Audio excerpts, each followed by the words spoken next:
Hey everyone, Steve Siebel back with mentaltoughnesssblog.com. So, mental toughness and money. I got to tell you, after interviewing self made millionaires now for almost 40 years, 1,300 plus interviews, I will tell you that making money in a first world country like the United States or Canada, Australia, the UK, or anywhere in the first world is a mental game. And almost no one believes it. I know that because I've done interviews about money for my book, How Rich People Think, for Secret Self-Made Millionaires Teach Their Kids, and now for How Money Works, all over the world. And people call into these shows and they don't believe it. They think it's BS, that most of making a fortune, large or small, is mental. And it really is. Now, of course, you have to have a vehicle. You have to have some way to do it. You have to have an opportunity. I get that. There's no question about that. But once you have a business opportunity, some way to make your fortune, it's all mental. So I'll give you an example. A few years ago, I got a call from the Wall Street Journal, who I've done a lot of interviews with and I've worked with. I've written articles for the last 12 years or whatever it is. And they called me up and said, Steve, we're doing an article on self-made millionaires, and we want to ask you a couple questions. And first thing I said was, look, you're the Wall Street Journal. I think you probably have bigger fish than me to ask these questions to. And they said, well, we want you in the article. And I said, okay, well, great. I'm flattered. Ask away. And the guy said, how long did it take you to make your first million? And I said, you won't be impressed. I don't think I'm a good person for this because there are people that have done it so fast, and I wasn't very fast. And they said, well, how long did it take you? And I said, 13 years. And they asked the second question because they're the Wall Street Journal. They're the best in the business. They said, how long did it take you to make the second million? And I said, just a couple of years. And the third question was even the best. They said, the reporter said, how long did it take you to make, what was the fastest you've ever made $1 million? And I said, 1 day. And he said, Steve, I've known you for years. We've interviewed you dozens of times for this newspaper. How do you reconcile it taking 13 years to make your first million and then down the road you made it in 1 day? What's the secret? And I said, there is no secret. What happens is it takes you typically for the average person like me, if you're some genius like Elon Musk or Steve Jobs or Bill Gates or someone, okay, that's different, okay? That's not me. I'm the average person. So for an average person like me that went to an average school, that got average grades, it's average intelligence, all those kinds of things, what it is for most of us is you don't believe you can do it. So you do what psychologists call approach avoid. You approach and then you avoid. You move toward your goal to make $1 million, let's say, and then you avoid it because you move away from it because you think, well, I can't really do this. This is unrealistic. And everyone around you is saying it's unrealistic. And you believe them because you've never done it.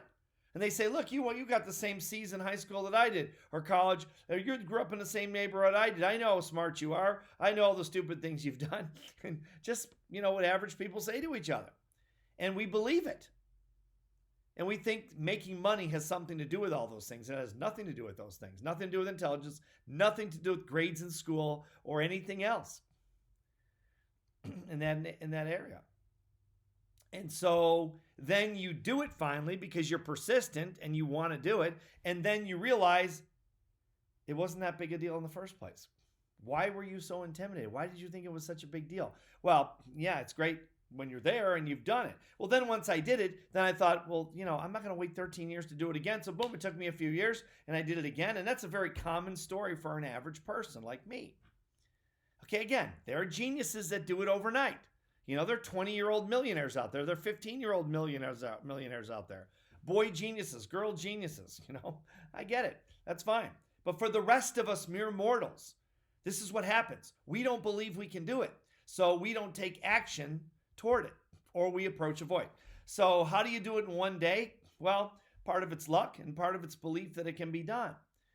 And so I was able to do that, and other people have been able to, lots of people have been able to do that just because now you believe it's no big deal. And believing it's no big deal is not like, it's not like something that all of a sudden, like these people say, Well, I thought about the parking space being open, and all of a sudden it opened up and I pulled in the parking space. Give me a freaking break. I'm not 12 years old. I don't believe that. That's all nonsense. That's what gives personal development a bad name, is people saying stupid things like that. That's ridiculous. That's not what I'm talking about. I'm talking about the real world that actually exists. Okay. What happens is you believe it and then you take action based on your belief. You don't stop. You don't hesitate. You don't avoid. All you do is approach, and you approach aggressively. It's like asking somebody to dance in a bar. If you think she's going to say yes or he's going to say yes, you don't have a problem asking. You're extending your hand knowing they're going to say yes. It's a belief.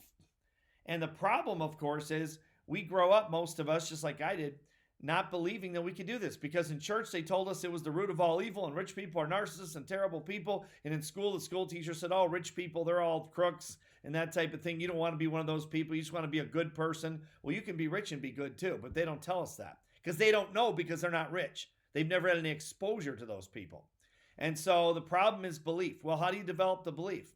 Well, a few things. Self-talk is one. You got to talk to yourself in a different way. You got to talk to yourself like rich people do. You got to think like how rich people think.